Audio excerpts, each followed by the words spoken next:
साहेब सबका साहेब सबका सबका कौन साहेब किसका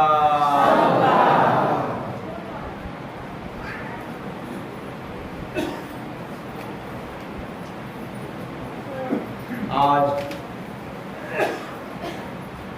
आप सभी लोग बड़े ही श्रद्धा के साथ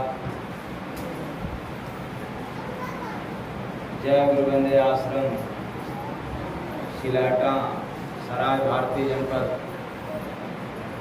बलिया में बैठे हुए हैं। आवाज साफ सुनाई दे रहा है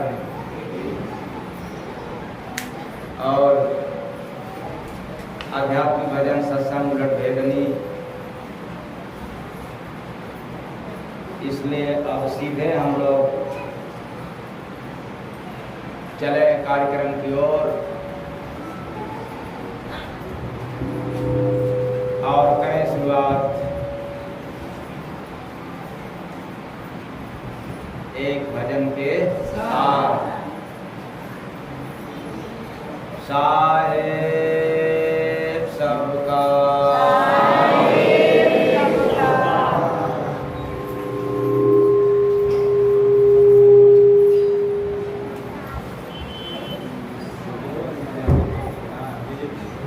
भीतर तुझे मिलेंगे राम, नाम भज ले गुरु का वो धन लाएगा कोई, चोर न उसको चुरा पाएगा कोई, चोर न उसको चुरा पाएगा।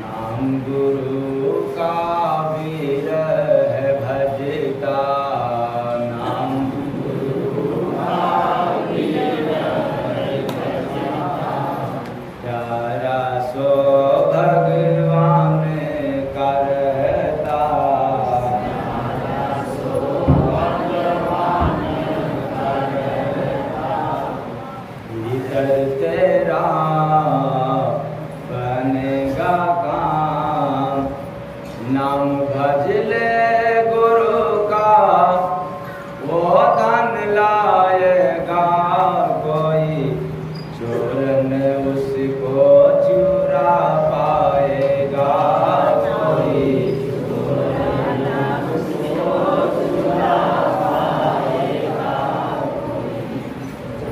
न उसको चुरा पाएगा।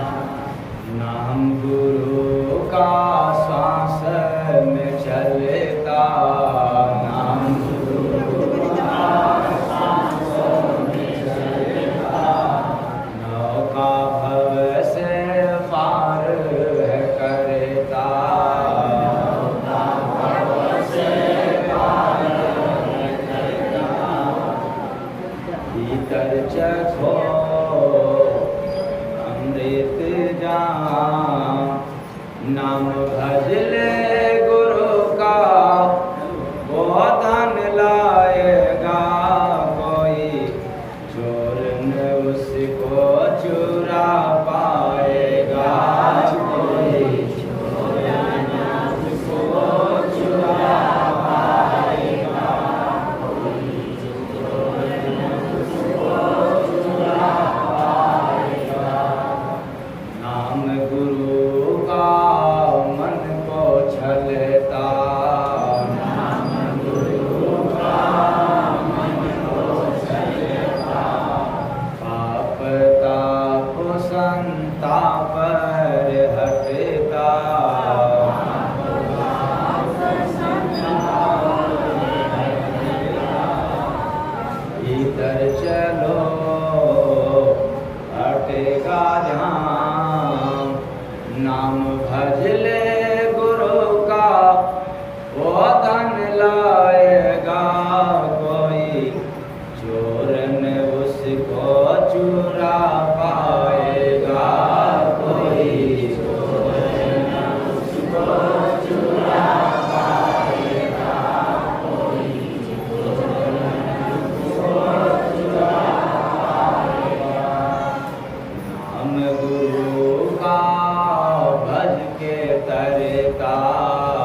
तुझे मिलेंगे राम।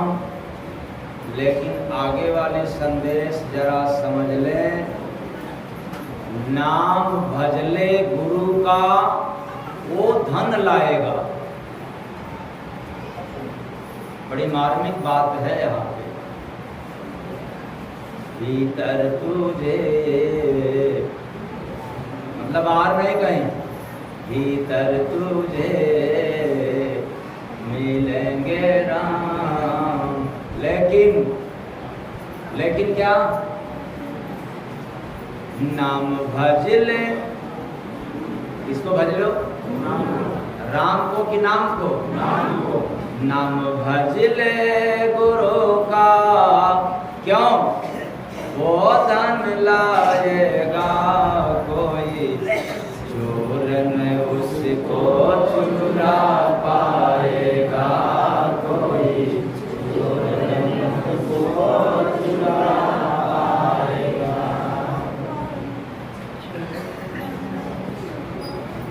याद रखना, राम और राम का धन, इसलिए हम लोग उसको कहते हैं राम रतन। राम का रतन, राम का खजाना।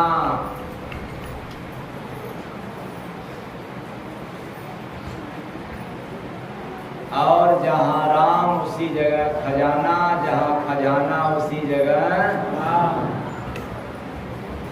यानी जहाँ राम उसी जगह नाम, जहाँ नाम उसी जगह नाम। लेकिन ये दोनों में से एक भी मिले तो कैसे मिले? राम या राम की खजाना, या राम चाहे राम का नाम, ये मिलेगा तो कैसे मिलेगा? और कहाँ मिलेगा? कब मिलेगा? कैसे मिलेगा? उसी के बारे में आप लोगों को पहली लाइन संदेश दे रहा है। भीतर तुझे मिलेंगे राम, नाम भज ले गुरु का, नाम भज ले गुरु का, वो धन लाएगा कोई, चोर न उसको चुरा पाएगा कोई, चोर न उसको चुरा पाएगा। वो खजाना गुप्त है और वह भी खजाना भीतर है।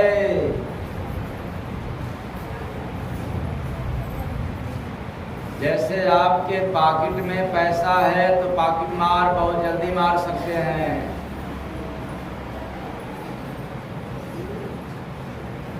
लेकिन वही पैसा यदि आपके घर में है, तिजोरी में है, तो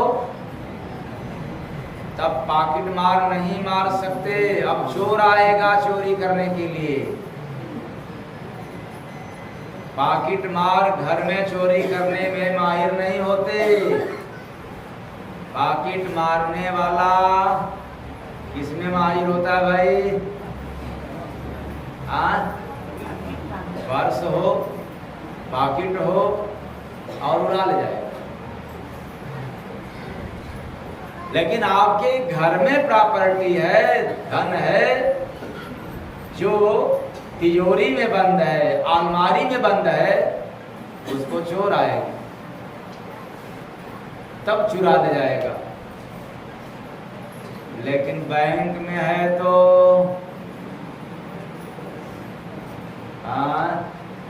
भीतर तुझे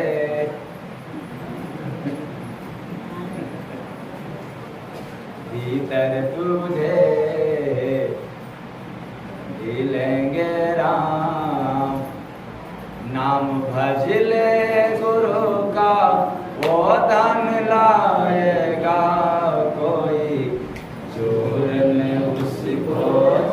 चुरा पाएगा, कोई उसको चुरा पाएगा। तो पॉकेट में है तो जल्दी से समाप्त हो सकता है, चोर ले जाए, पॉकेट मार ले जाएगा या गुम हो जाएगा, कोई गारंटी नहीं। थोड़ी सी अच्छा पड़ता है जब आपके घर में है पैसा,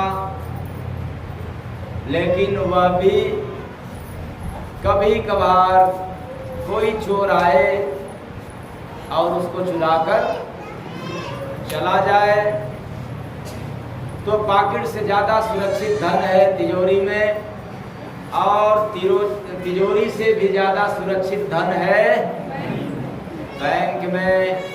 अब जो एक्स्ट्रा दिमाग वाले होंगे तो ये कहेंगे कि बैंक से भी कोई उड़ा ले जाता और तेरे गलती से उड़ा ले जाता।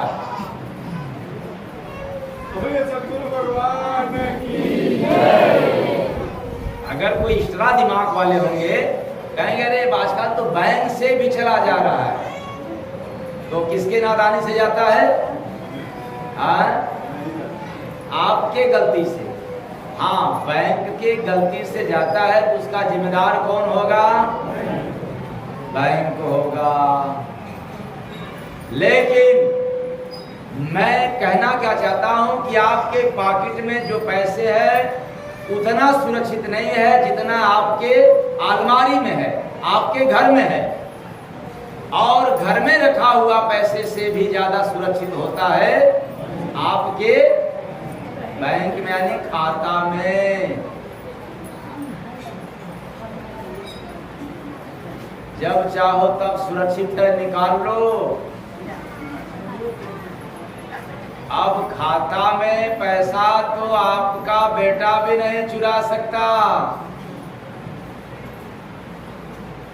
कहोगे चुरा तो लेता है, तो फिर किसके गलती से? हाँ, झूठ मत बोलना। आपका जो सीक्रेट कोड है वो कहीं न कहीं लीक है, तो बेटा क्या, जमाने का कोई भी निकाल सकता है। लेकिन कोड केवल आपके पास है तो खाते से पैसा कोई निकालने वाला, चुराने वाला। इसलिए मैं कहना चाहता हूं कि जो गुरु का नाम है वो कोड है।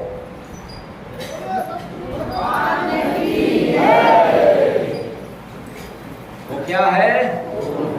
कोड है। फिर से याद रहे, भीतर तुझे मिलेंगे राम, नाम भज ले गुरु का वो धन लाएगा, कोई चोर न उसको चुरा पाएगा, कोई चोर न उसको चुरा पाएगा। कोड गुप्त होता है। कोड है जो चाबी, वो गुप्त होता है। बैंक सबको, अपने अपने खातेदारों को एक चाबी दिया रहता है। अब आप कहोगे कौन सा चाबी? डाल के घुमाने वाला? नहीं, अंगुली से हिलाने वाला। वो चाबी, वो कोड सबको दिया रहता है। आप जब चाहो तब उस चाबी के द्वारा, उस कोड के द्वारा पैसे निकाल सकते हो, दूसरा कोई निकाल नहीं सकता। यानी वह सुरक्षित धन है, गुप्त है, किसी का अधिकार नहीं है। इसलिए तो मरने के बाद तो भाई मृत्यु प्रमाण पत्र लाओ, तो दुनिया भर का पता नहीं क्या क्या लाओ, तब जाकर के वो पैसा आपको व्यवस्था एक दूसरा है, यही है। बैंक में पैसा है लेकिन कई लोगों का प्रमाण मिलेगा तब जाकर के आपको मिलेगा। इसलिए वह धन सभी के पास है, सभी के भीतर है। वो राम का खजाना, वो राम रतन सबके अंदर है, सबके भीतर है। लेकिन फिर क्या, मिल क्यों नहीं रहा है? क्योंकि जहां खजाना है वहां का कोड बनाम चाबी अभी मिला। तब कहोगे हम ताला तोड़ देंगे, यही ना? इस तरह दिमाग वाले भी रहते हैं ना। वो जितना कहो उसके आगे बढ़कर के सोचते हैं आधुनिकता में। खास तौर से आजकल के मोबाइल चलाने वाले, गूगल पर ज्यादा सर्च करने वाले लड़के लड़कियों के बारे में कहना चाहता हूं, इनके दिमाग में एक फतूर भरना शुरू हो गया है। अरे कहाँ अभी तुम जी रहे हो आज की आधुनिकता में? अभी जा रहे वहीं राम राम राम राम केशव केशव केशव माधव जपने के लिए। अरे सर्च मारो किसमें? गूगल में, सब कुछ पता चल जाएगा। अरे गूगल से भी ये जानकारी मिलने वाला नहीं। वो जो राम का खजाना है वो गूगल भी नहीं बदला सकता, लेकिन है सभी के पास भीतर और मिलेगा, इसमें कोई शंका नहीं है। बस वही शर्त है, जो नियम है उसका पालन करेंगे तब तो भीतर तुझे मिलेंगे राम। नाम भज ले गुरु का वो धन लाएगा कोई, चोर में उसको चुरा पाएगा कोई, चोर में उसको चुरा पाएगा कोई।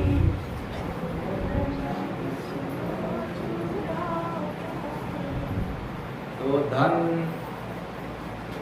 मिलने के लिए या धन पाने के लिए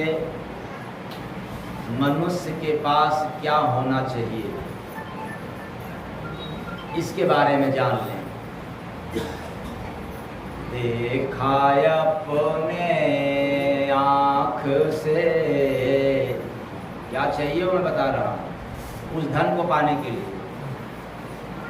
देखा अपने आँख से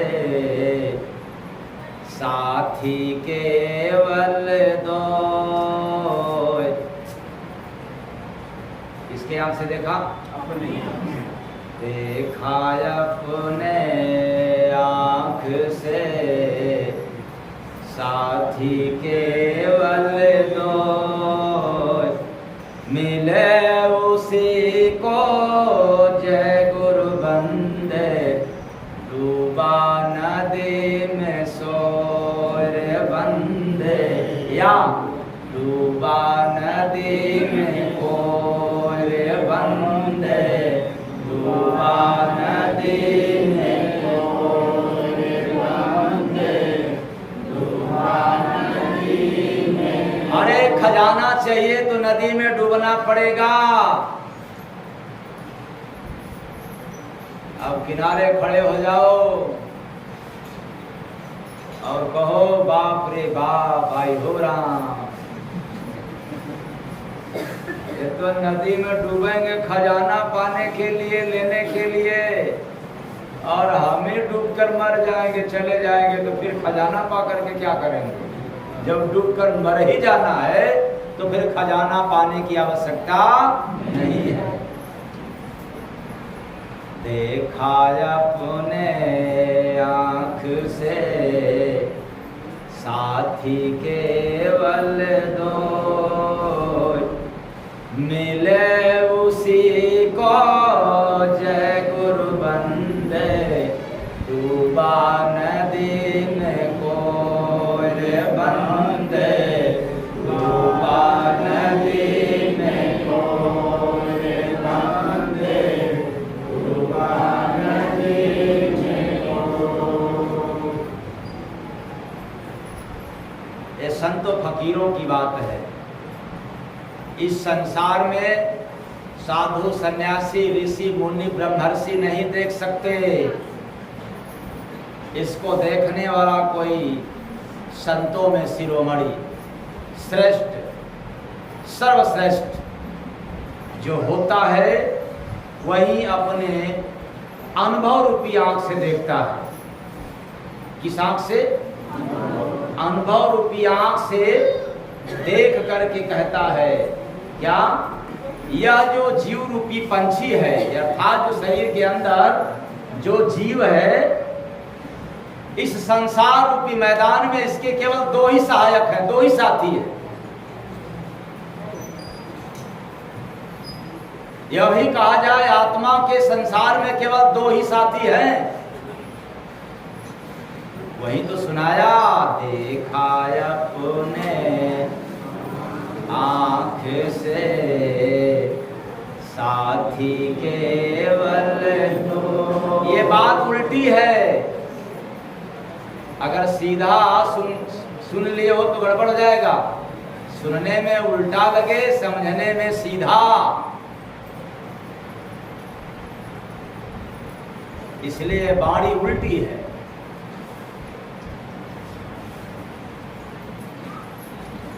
साथी केवल दो। इस पूरे भूमंडल पर, इस पूरे पृथ्वी की बात कह रहा हूं, इस पृथ्वी पर इस आत्मा के केवल दो ही साथी हैं। और उस साथी का नाम है समय और समझ।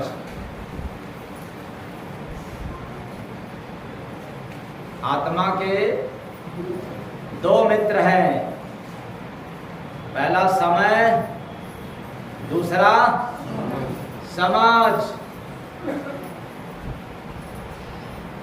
और ये दोनों मित्र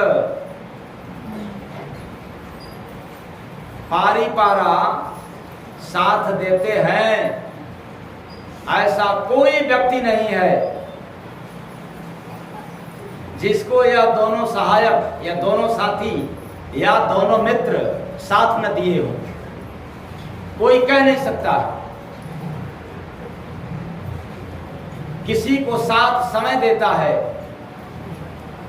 तो समझ नहीं देता, और किसी को साथ जब समझ देता है तो समय हाथ से निकल जाता है। फिर से याद रखें, देखा अपने आँख से साथी केवल दो। अब इसके बाद वाले लाइन बड़ा गौर से सुनना। मिले उसी को जय गुरु बंदे। यानी ये दोनों साथी पारिक पारा तो मिलते हैं, पर ये दोनों साथी एक साथ मिले। मिले उसी को जय गुरु बंदे, डूबा नदी में कोई रे बंदे, डूबा नदी में कोई रे बंदे, डूबा नदी में कोई। जो नदी में डूबने को तैयार है, ये दोनों साथी एक साथ मिलने को तैयार, समय और समझ। देखो, नवयुवकों को समय बहुत है, नौजवानों के लिए समय बहुत है, लेकिन इन सबों के पास समझ नहीं है। बस केवल गूगल में परेशान है, आई लव यू कहने में परेशान है, समझ नहीं है। समय तो है लेकिन समझ नहीं है। और उन बुढ़ों को देखो, समझ तो बहुत बढ़ गया, लेकिन अब हाथ से समय निकल गया। मिले उसी को डूबा नदी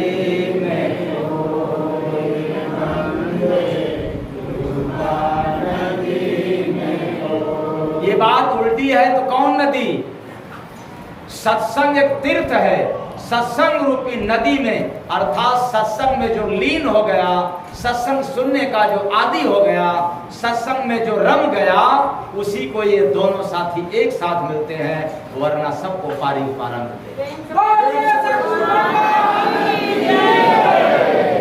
इस संसार में जिसको सत्संग सुनने की रुचि बढ़ गई, उसके पास समय और समझ दोनों साथ बढ़ जाते हैं, और जिसको सत्संग सुनने का मौका नहीं, किसी के पास समय है तो समझ नहीं, और किसी के पास समझ है तो समय नहीं, फिर क्या करो?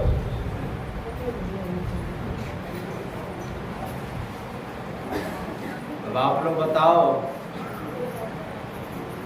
मनुष्य हमेशा दुश्मनों से बचने के लिए मित्र बनाते हैं कि नहीं? हाँ, बनाते हैं अपनी रक्षा के लिए। और आत्मा का दुश्मन संसार में कौन है?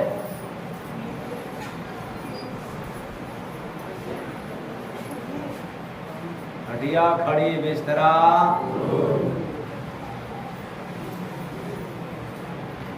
कोई कह सकता है कि काल दुश्मन है, और जय गुरु वंदे महाराज ललकार के कहते हैं काल दुश्मन नहीं है, काल उसके लिए दुश्मन है जो सत्संग नहीं सुनता, जो भक्ति भजन नहीं करता, जो नेक और परोपकार का काम नहीं करते, काल उनका दुश्मन है। वरना काल आया तो राम को भी जाना पड़ा, काल आया तो कृष्ण को भी जाना पड़ा, और काल यानी मौत आया तो बड़े बड़े बुद्ध, कबीर, सूर, तुलसी को भी जाना पड़ा, लेकिन इन लोगों ने जा करके भी अमर हो गए, और न जाने कितने लोग चले गए पर अमर नहीं हो पाए। इसलिए काल दुश्मन नहीं होता। भजन नहीं करोगे, केवल भोजन करोगे, बेईमानी करोगे, अपना ईमानदारी से भले काम करोगे, तो भी आपका दुश्मन काल हो जाएगा। लेकिन भजन कर रहे हो तो काल आपका दुश्मन नहीं होगा। तो दुश्मन है कौन? क्रोध। कौन दुश्मन है आत्मा का? आप लोग गुस्सा तो नहीं करते होंगे? हाँ, एकदम नहीं ना? अच्छा, हो जाता है, गुस्सा हो जाता है? नहीं, गुस्सा अगर आप लोग होते हैं तो किससे होते हैं? अपने बेटा बेटी से होते हैं कि अपने बहू से होते हैं और पड़ोसी से? अगर बेटा से गुस्सा हो रहा है तो नहीं माना जाएगा। क्यों? या बेटा से गुस्साते नहीं हो? गुस्साते किससे हो? बहू से, पड़ोसी से, दुश्मनों से। हाँ, गुस्सा करना हो तो अपने बेटा से गुस्सा करके दिखाओ।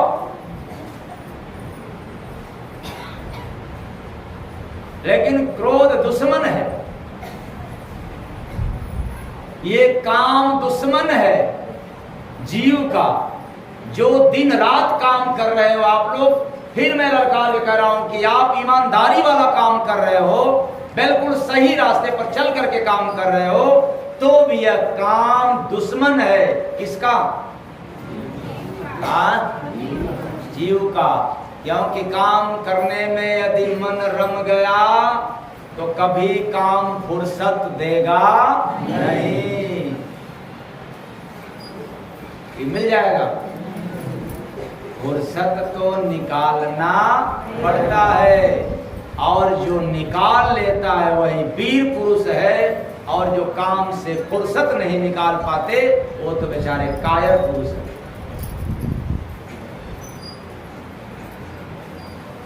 तो भीतर तुझे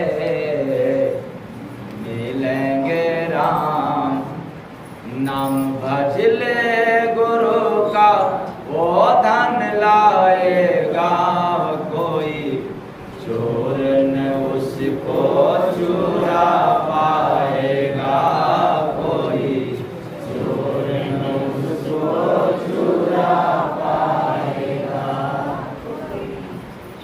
तो अब आप लोग लोग कहेंगे कि जब राम राम का नाम खजाना है तो चलो पढ़ लो,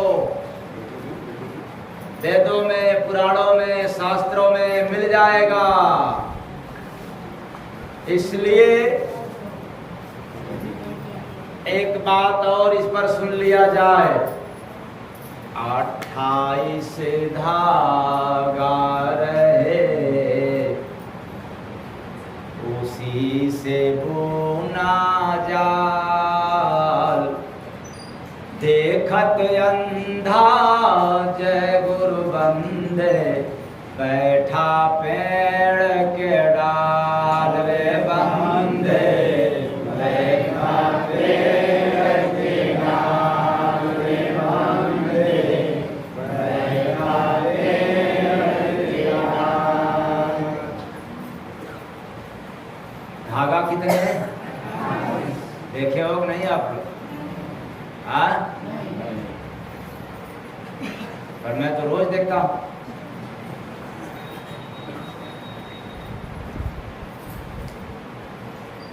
अट्ठाईस धागा रहे, कितने धागा?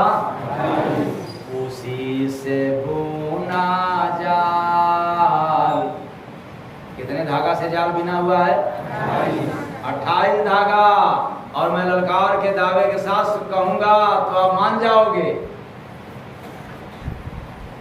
28 धागा रहे उसी से बुना जाल।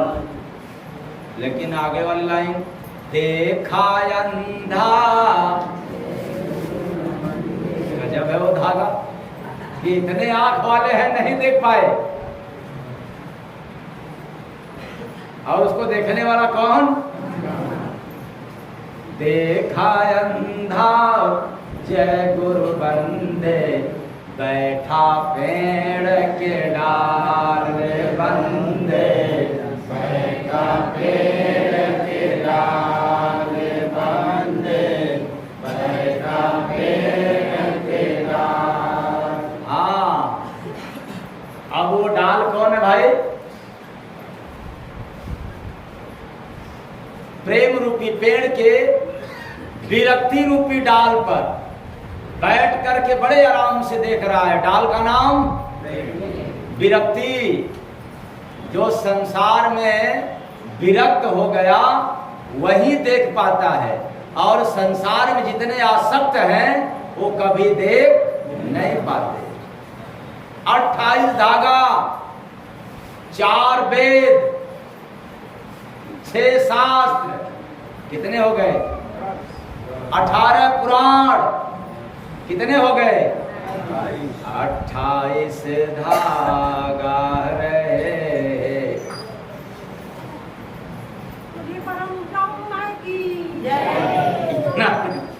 उसी से बुना जाल। 6 शास्त्र, 4 वेद, 18 पुराण, और उसी धागा से ये जो मन रूपी शिकारी है, तीरथ व्रत उपवास रूपी जाल बुन दिया गया है। और इस कदर जाल बुना गया कि कभी कोई निकल नहीं सकता। 28 धागों से बुने हुए जाल से कोई निकल नहीं पाता। तीरथ व्रत, पूजा पाठ, हवन, यज्ञ रूपी जाल, उसी में तो है ना लिखा हुआ। हाँ, उसी में लिखा हुआ ना। और हृदय में क्या लिखा हुआ है? हृदय में तो ये कई शब्द लिखा, 2.5 अक्षर, 2.5 अक्षर प्रेम का पढ़े से पंडित। अरे ये वेद पुराण शास्त्र पढ़ने वाले और इसकी बात सुनाने वाले ये कभी पंडित नहीं हो सकते। ये ज्ञानी हो सकते हैं, शास्त्री हो सकते हैं, आचार्य हो सकते हैं, लेकिन कभी पंडित नहीं हो सकते। वो तो हृदय में है। इस कदर 28 धागे का बुना हुआ जाल है। हवन, यज्ञ, तीरथ, व्रत, कोई कहता नहीं ऐसे लिखा है इस तरह से करना चाहिए, कोई कहता नहीं वहां पर उस वेद में ऐसे लिखा है, ऋग्वेद में ऐसे लिखा है, यही कोई कहेगा नहीं अथर्ववेद में ऐसे लिखा है, तब तक कोई कहेगा नहीं वो पुराण में यहाँ ऐसे लिखा है। और कोई कहेगा नहीं शास्त्र में ऐसे लिखा है। गजब का जाल बुना हुआ है, और जब से बुना गया तब से लेकर के आज तक जो उस जाल में फंसा कभी उससे मुक्त नहीं हो पाया। इसलिए जो गुरु नाम के भजन में लीन हो गया, आसन मार करके बिल्कुल वो आसक्त रूपी अंधा हो गया, यानी जो साधना पे बैठ जाता है आसन मार करके जब नाम में लीन हो जाता है तो यह जो ममता की आंख है, जो पापी आंख है, ये बंद हो जाती है और पूरे जाल की कारनामा अगर देखना हो तो आंख बंद करोगे तब परख आएगा, अगर आंख खोलोगे तो जाल ही दिखाई देगा। आंख खोलो, वेद पुराण शास्त्र पढ़ो, अलग अलग बात मिलता रहेगा। इसलिए आज आया है तो फिर दोहरा दे रहा हूं, अगर हनुमान चालीसा पढ़ोगे तो सबसे ज्यादा किसकी महत्ता मिलेगा? माने राम नहीं? ठीक से बताओ, मेरे कहे को मत आ जाना, बहकावे मत बहक जाना। यदि हनुमान चालीसा पढ़ोगे तो सबसे ज्यादा गुणगान किसका रहेगा? हनुमान का, यानी राम का और शंकर का भी नहीं रहेगा, कृष्ण का नहीं रहेगा, दुर्गा का, काली का, विष्णु का, और विष्णु पुराण का अध्ययन करो तब हनुमान का नहीं रहेगा।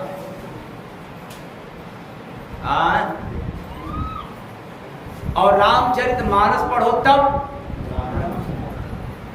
भागवत गीता पढ़ो तब, कुछ समझ में नहीं आ रहा।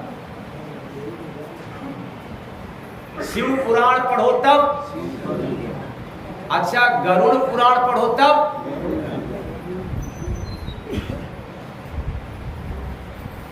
विंध्येश्वरी चालीसा पढ़ो तब, दुर्गा चालीसा पढ़ो तब,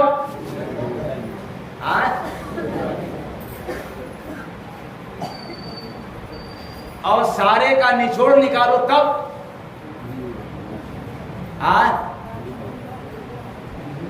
तो 28 धागा रहे उसी से बुना जाल, देखत अंधा जय गुरु बंदे, बैठा पेड़ के डाल रे बंदे, बैठा पेड़ के डाल रे बंदे, बैठा पेड़ के डाल।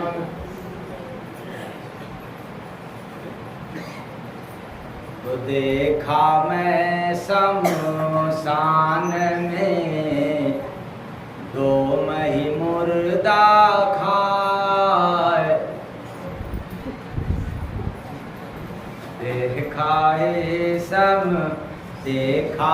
मैं आप लोगों को नहीं बतलाया क्योंकि आप लोग शमशान में जाते हैं जब डोम मुर्दा खाता है कि डोम आग देता है, और खाता होगा तो आप देखते रहे होंगे, लेकिन मैं देखते हुए कहा, इसलिए श्योरिटी से कह रहा हूं कि देखा मैं शमशान में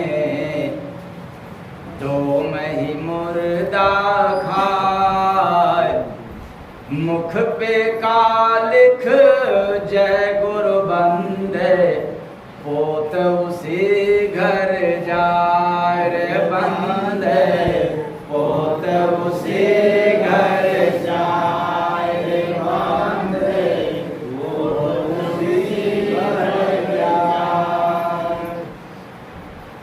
इसका अर्थ नहीं बतलाएंगे, इसके आगे जो सुनाएंगे बतलाएंगे। इस पर क्यों नहीं बतलाएंगे? इसीलिए कि बिना बुझाए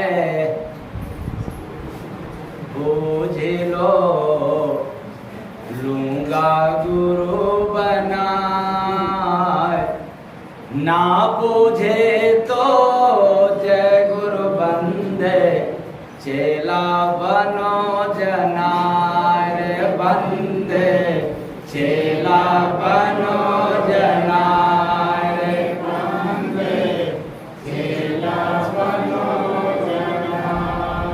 आप लोगों में से जिसको जिसको बढ़िया गुरु बना लिए हैं, मैं आप सभी गुरुओं को नमन करता हूं। आप बेशक यह जो उल्टी भाषा सुनाई दे रहा है आप उनसे नहीं पूछ सकते, लेकिन आपके गुरुओं के पास जय गुरु बंदे महाराज जाने के लिए स्वतंत्र है। आप अपने दरवाजे पर बुलाएंगे, हो सकता है कि समय न मिले, लेकिन अपने अपने गुरु के दरबार में ले जाने के लिए मेरे से कहो, मैं जाने को तैयार हूं और 1 रुपया फीस नहीं लूंगा। इसलिए चेला बनने के लिए क्या क्या करने के लिए चलेंगे वहां? चेला बनने के लिए कहा गया है, पानी पिए छान कर गुरु करे। आप लोग गुरु बनाए हो ना, इसलिए पहले आपके गुरु को भी हम जानना चाहेंगे। रामायण, गीता, वेद, पुराण और शास्त्रों से नहीं जाना जा सकता है। अरे वह गुरु जो आत्मा का कल्याण करने वाला होगा, जो तारनतार करने वाला होगा, परमात्मा से मिलाने वाला होगा, मोक्ष देने वाला होगा, ऐसा कहने वाला गुरु होगा तो निश्चित है कि राम कृष्ण के विषय में जानता हो या नहीं जानता हो, लेकिन शरीर के भीतर का राज जरूर जानता हो। क्योंकि जो लिखा है वो तो पढ़ लिया, लेकिन जो नहीं लिखा है वो 2.5 अक्षर प्रेम का पढ़े से पंडित हो। अगर वो हमें पंडित मिल जाएगा तो चेला बनने को तैयार रहूंगा। और अपने गुरु महाराज लोगों से कहना, देखना अगर पीछा नहीं छोड़ देंगे तो फिर मेरे से आकर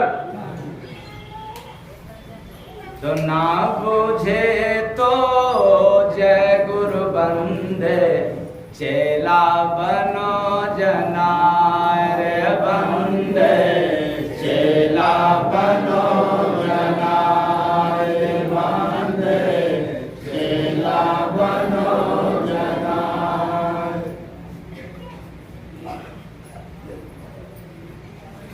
जय गुरु बंदे उल्टी बानी, जय गुरु बंदे उल्टी बानी, बिना बुझाए बुझ लो ज्ञानी, बिना बुझाए बुझ लो ज्ञानी। गुरु बना के पूजूंगा मैं दुनिया में दिन राती, उल्टी बात समझ ना आती, उल्टी बात समझ ना आती, उल्टी बात समझ ना आती। बिना बुझाए बुझ ले कोई, बिना बुझाए बुझ ले कोई, गुरु हमारा वहीं रे होई, गुरु हमारा वहीं रे होई।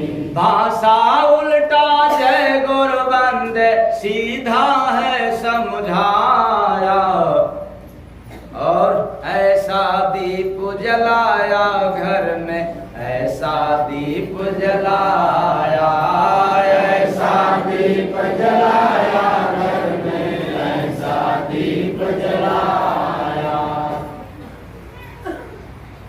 ये भाषा उल्टा है। उल्टी भाषा संतों की होती है। संत की भाषा अटपटी, चटपट लखान, हाँ कोई। संतों की भाषा बड़ी उल्टी होती है। तो आप लोग क्या करते हो? हाँ? राम को मरा करे तो उल्टी भाषा हो गया, यही ना? ये उल्टी भाषा नहीं, वो उल्टी भाषा जो उल्टा नाम जपत जग जाना। रामचरितमानस में जो प्रमाणित है कि उल्टा नाम जपत जग जाना, वाल्मीकि भय ब्रह्म समाना। वो जो ऊपर से नाम, जो ऊपर से धुन आ रहा है, बज रहा है त्रिकुटी में तुम्हारे पास, अगर उसको सुन लिया तो 2.5 आखर प्रेम का पढ़े सो पंडित, और वो जो नाम पकड़ लिया उसी को तो उल्टी भाषा आएगा, सुनने को पाएगा। और नहीं तो सीधा पढ़ पढ़ करके उल्लू सीधा, अंधा गुरु बहिरा चेला, मांगे गुड़ थमावे। इसलिए इसका अर्थ नहीं बतलाएंगे। इस अर्थ पर, इस उल्टी भाषा पर मैंने कह दिया कि बिना बुझाए बुझ लो। यही बताया था, लूंगा गुरु। इस उलट भाषी पर गुरु बनाने को तैयार हूं, इसलिए मैंने छोड़ दिया। फिर कभी इसको सुनाएंगे, इसका अर्थ बतलाएंगे। अब इसके आगे जो सुनाएंगे उसका अर्थ बतलाएंगे। वो क्या? दिया मैं जिनको एक फल, वापस किया सोचार। दिया मैं जिनको एक फल, वापस किया सोचार। रखा न कोई जय गुरु बंद, मिला सभा में सारे बंद, मिला सभा में सारे बंद, मिला सभा में सारे। अब इसका अर्थ बतलाएंगे। तो क्या सुनने को मिला? दिया मैं जिनको एक फल। संसार रूपी मैदान की बात हो रही है। ये मृतलोक की घटना है। देखने को मिलता है कि जिसको मैंने अपना एक दुखड़ा रूपी फल सुनाया, किसी को मैंने एक विपत्ति सुनाया, दुख सुनाया, यानी एक फल दिया। दिया मैं जिनको वापस किया।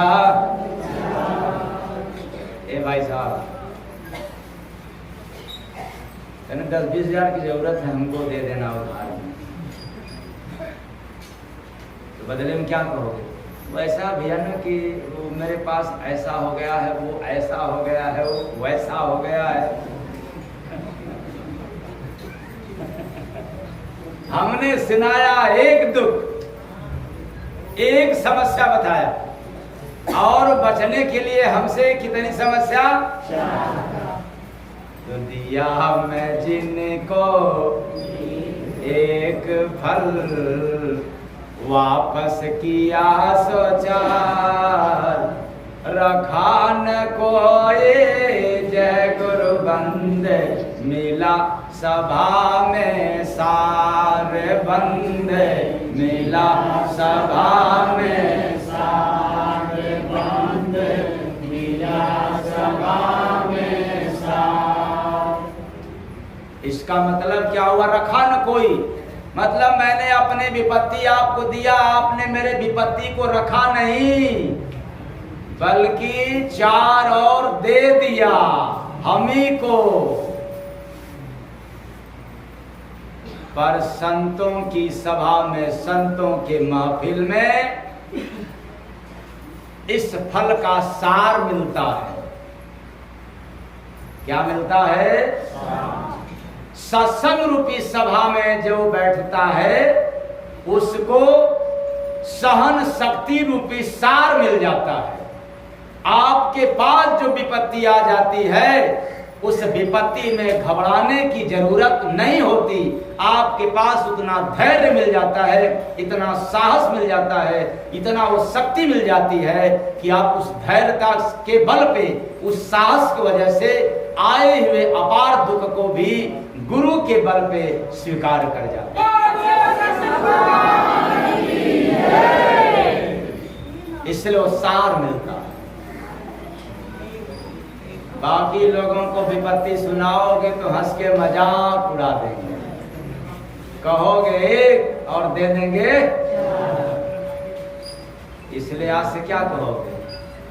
अगर दुख कहना भी तो संसार में वेदों से, पुराणों से, शास्त्रों से छूट मिला है।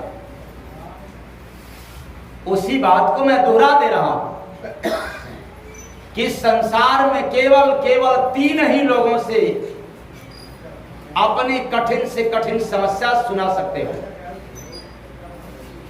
जिंदगी का जितना भी पाप है वह सुना सकते हो, केवल 3 लोगों से। और ये तीनों लोग तुम्हें उठा लेंगे, बचा लेंगे, संभाल लेंगे। और तीनों के अलावा किसी से सुनाया तो ठुकरा देंगे, मजाक उड़ाएंगे।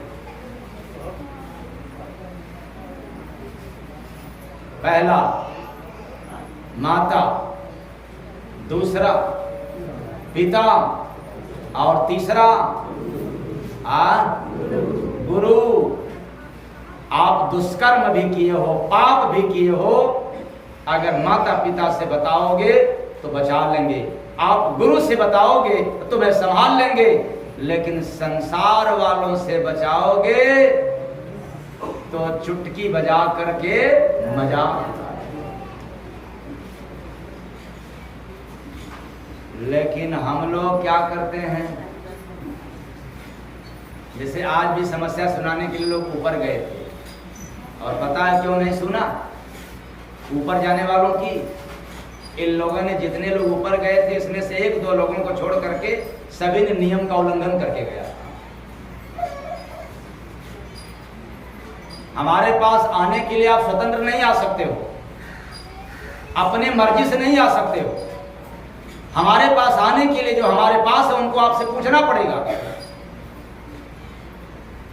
अगर वो रोक रहे हैं तो आपको रुकना पड़ेगा,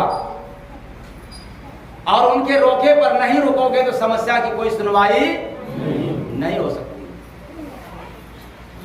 वो हमारे सुरक्षा के लिए नहीं लगे हैं, वो आपके इंतजाम के लिए लगे हैं।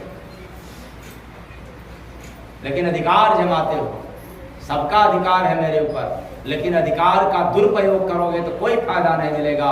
अधिकारों का सदुपयोग करोगे तो हमेशा आपको लाभ मिलेगा।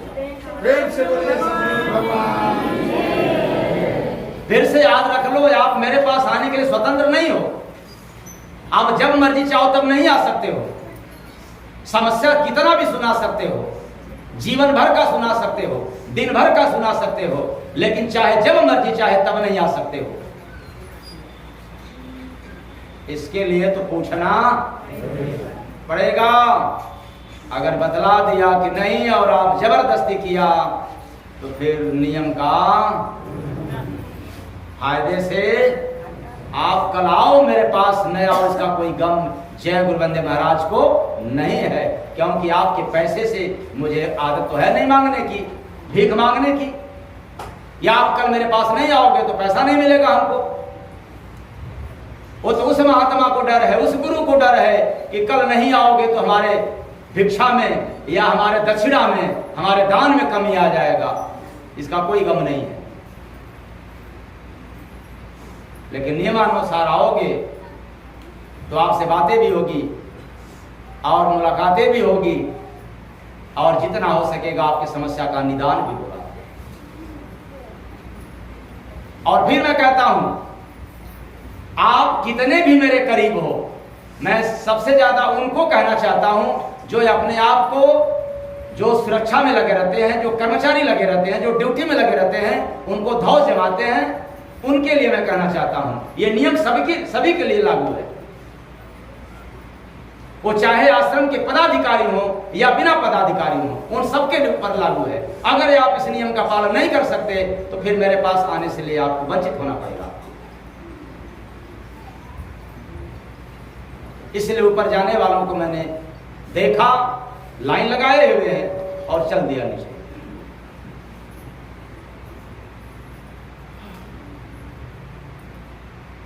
तो कहने का तात्पर्य है कि समस्या सुनाया एक और दे दिया चार। मेरा तो रखा नहीं, उल्टे 3 हमारे ऊपर लाद दिया, रख दिया। और जब हम सत्संग सुनेंगे, सत्संग रूपी महफिल में बैठेंगे, तब जाकर के हमें सार मिलेगा इसका कि देखो इस संसार में किसी को पावर नहीं है आपके विपत्ति को ले लेने की। अगर क्षमता है तो गिरी बदरिया पाप की बरस रही अंगार, असंतन होते संसार में जगत में तो जल मरता संसार। ये किसको अधिकार है? किसको है? अच्छा,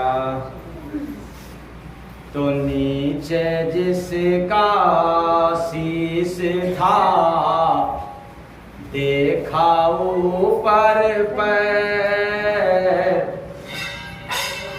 जीता दौड़ में जय गुरु बंदे हुआ उसी का खैर, बंदे हुआ उसी का खैर, बंदे हुआ उसी का खैर।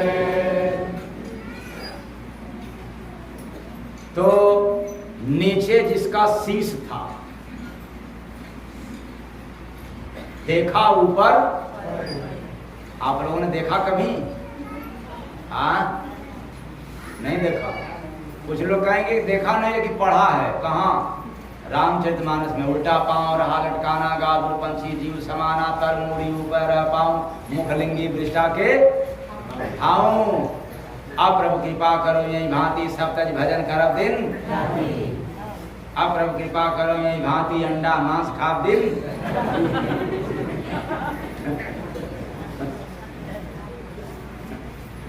ये तो पढ़ा था, लेकिन वो पढ़ाई से भी अलग है ये। वो कैसे? जो संतों का चरण पड़ता है परमार्थ के लिए, वो परमार्थ ही चरण है, वो पांव है। उस परमार्थिक पथ पे चलने वाले संत फकीरों के लिए, जिस साधक, जिस इंसान के लिए दीनता, क्या दीनता, खिन्नता नहीं, बात समझ आ रहा है नहीं? दीन भाव। अगर दीनता का भाव हो जाए तो समझ लेना कि उस सगुरा रूपी साधक का जो दीन भाव हो जाता है वो नीचे हो जाता है। दीन दर्शाता है कि आप झुके हुए हो, और अहंकार दर्शाता है कि आप बड़े तो नहीं हो लेकिन आप खड़े हो, मतलब अहंकारी हो। झुकने वाले हो तो दीन हो। इसलिए उस दीन भाव से जो समर्पण हो जाता है तो समर्पण ही शीश होता है। इसलिए कबीर साहब ने क्या कहा है? शीश दिए जो गुरु मिले। समर्पण हो जाए, अपने अभिमान, अहंकार, जाति, मजहब को त्याग कर किसी गुरु के चरण पर यदि झुक जाए और उस पर भी गुरु स्वीकार कर जाए, मेरे झुकने पर, मेरे झुकते हुए भाव को यदि स्वीकार कर जाए तो भी समझ लेना कि सस्ता जान शीश दिए जो गुरु मिले। वो अपना बना लिया, कह लिया कि नहीं तो मेरा चेला हो गया, तो सस्ता जान लेना, क्योंकि ऐसे जल्दी लोग कहते नहीं है। अगर शीश झुकाने से चेला बन जाते तो फिर राम राम जपना, पराया माल। हाँ, उधर कहते रहो, इधर आकर के शीश झुका लो, और गुरु हमारे जैसा अंधा व्यक्ति होगा तो कह देगा कि बस बस बस अब तुम चेला हो गए, यही ना, गड़बड़ हो जाएगा।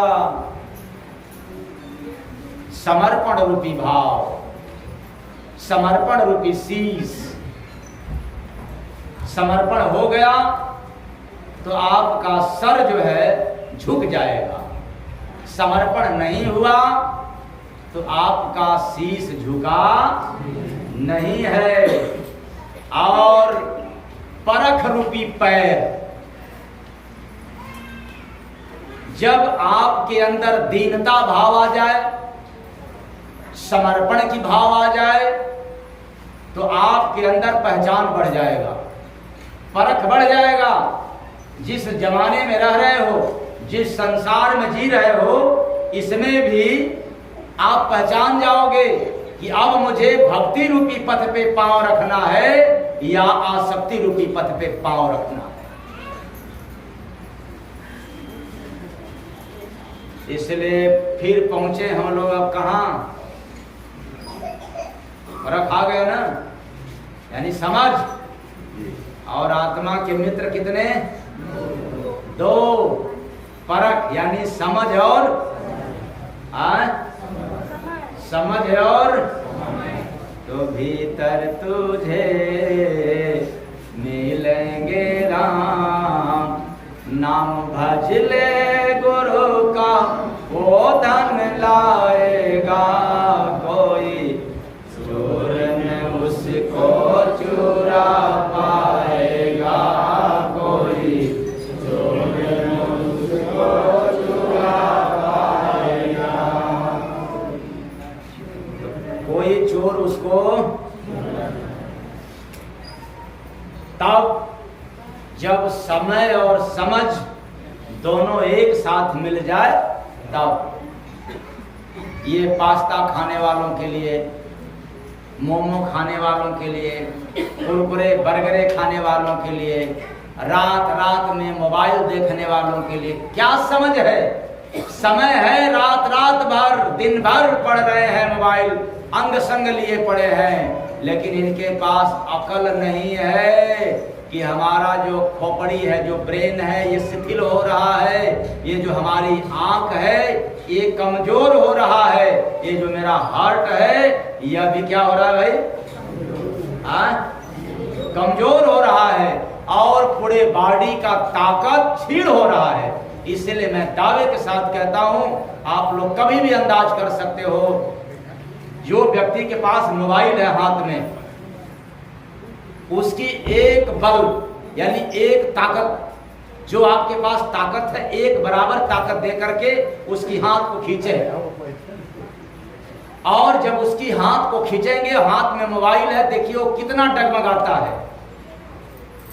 उसके बाद फिर मोबाइल उससे हाथ से निकाल दीजिए, और फिर उसी ताकत से, उतने ही ताकत से, ज्यादा मत करना, कम भी मत करना, उसी ताकत से फिर उसका हाथ पकड़ करके खींचो, वो डगमगाएगा, अभी तो कम डगमगाएगा, या तो डगमगाना बंद हो जाएगा, संभाल लेगा। यानी आप हाथ में जो मोबाइल लेते हो, पॉकेट में रखे रहते हो, इससे आपका ताकत छीड़ रहता है। आपको जब चाहे कोई हाथ पकड़ करके खींच लेगा और आप गिर जाओगे, और मोबाइल ना हाथ में रहे तो आप कोई आदमी अगर खींचेगा एक बार तो आप समझ सकते हो। इसका उदाहरण है, आप अपने अपने घर जाकर के देख लेना, प्रैक्टिस कर लेना, ताकत कमजोर करता है। इसलिए क्या करना चाहिए, पढ़ते समय पढ़ लेना चाहिए, और सोते समय अपने बिस्तर से, लेकिन किया क्या जाए, समझ नहीं है, सिधाने रहेगा।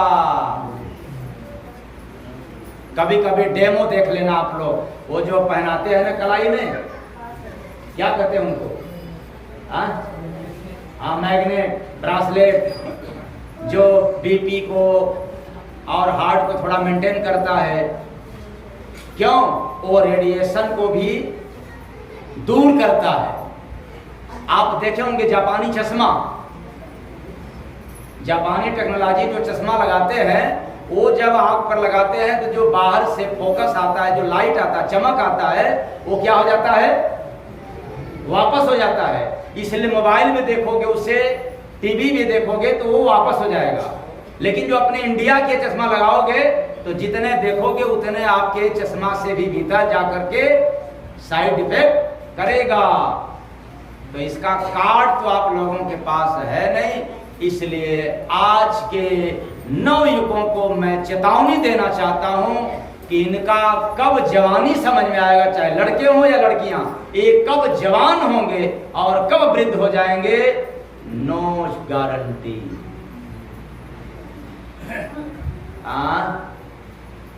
समय तो है आधुनिकता में, लेकिन समाज और समय और समझ दोनों एक साथ हो जाए तो आप मोबाइल से भी सुख पा सकते हो, टीवी से भी सुख पा सकते हो, बीवी से भी सुख पा सकते हो, और संपत्ति से भी सुख पा सकते हो। और समय और समझ नहीं है तो आप संपत्ति का भी सुख नहीं पा सकते। और ये दोनों एक साथ मिलता है एक जगह है, कहाँ? सत्संग स्थल पर। जहाँ सत्संग की सभा हो तो वहाँ ये दोनों एक साथ मिलते हैं, और यह दोनों साथ मिल गया तो राम और राम का खजाना आपको मिल जाएगा। और दोनों में से एक केवल साथ है और दोनों साथ नहीं है तो आप कमजोर हो। आपको राम का नाम भले जपने का समय मिल जाए, लेकिन राम की खजाना मिलने वाला भीतर तुझे मिलेंगे राम, नाम भज ले गुरु का वो धन लाएगा, कोई चोर न उसको चुरा पाएगा, कोई चोर न उसको चुरा पाएगा।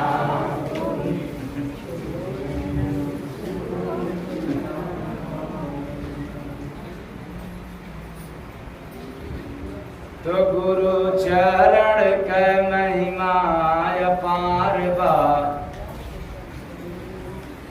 ओ गुरु चरण के महिमा अपार बा, साचा दरबार बाना।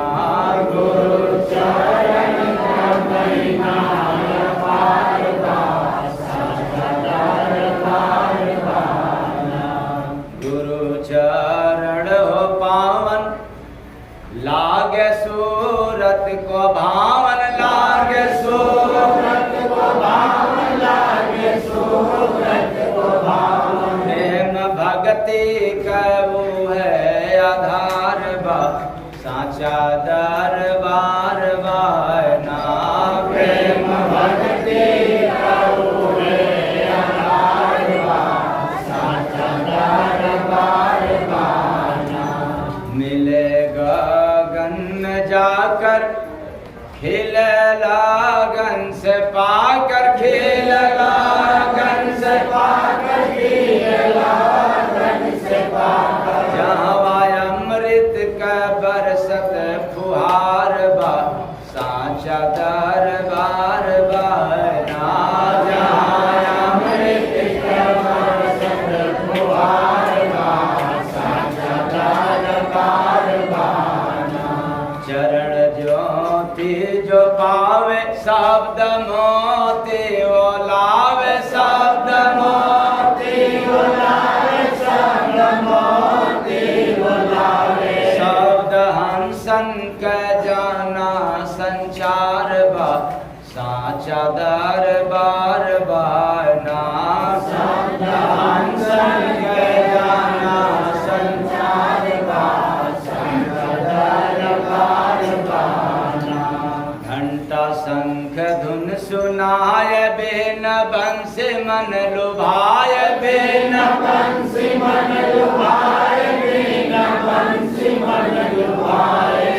सदानंद कंद के बहार बा साचा दरबार बारना सदानंद कंद के बहार बा साचा दरबार बारना गुरु चरण के महिमा अपार बा साचा दरबार बारना गुरु चरण के महिमा अपार बा साचा दरबार बारना बोले दसमा के वाड़ी बोले ताबला नगाड़ी बोले ताबला नगाड़ी बोले ताबला नगाड़ी सो हमको हम कराज त्योहार बा साचा दरबार बारना सो हमको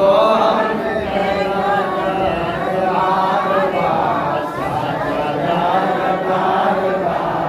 मृदंग बजे सहनाय सुन उमंग बर जाय सुन उमंग बर जाय सुन उमंग बर जाय चढ़त नाम कनसा सवार बार साचा दरबार बारना चढ़त नाम कनसा सवार बार साचा दरबार बारना गुरु चरण है मूल काट जीवन का सूल काट जीवन का सूल काट जीवन का सूल जय गुरु बंद जीव के उद्धार बा साचा दरबार बारना जय गुरु बंद जीव के उद्धार बा साचा दरबार बारना जागल हमनी के अब भागिया आगे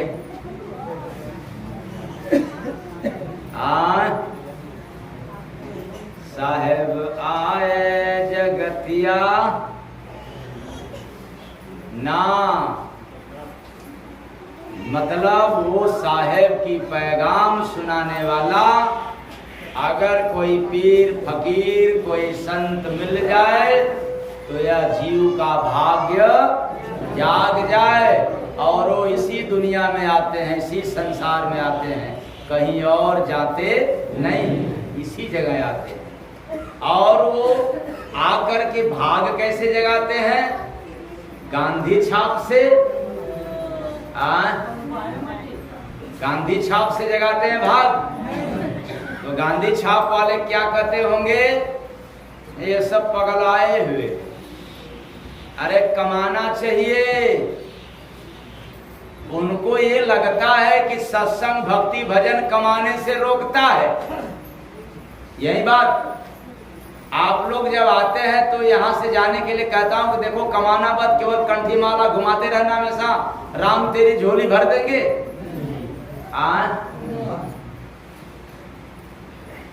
और यहाँ से जाओगे तब दुख छोड़ करके जाओगे और शांति आनंद ले करके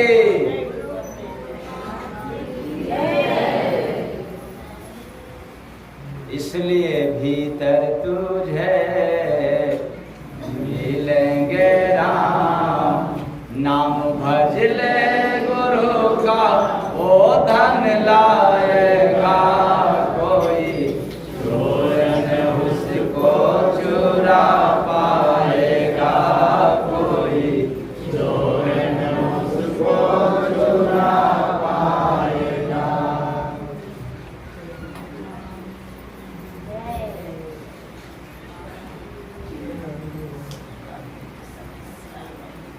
आज 5 तारीख कल 6 बजे 4 बजे कल 6 तारीख को 4 बजे से बंबई आश्रम पर मिलेंगे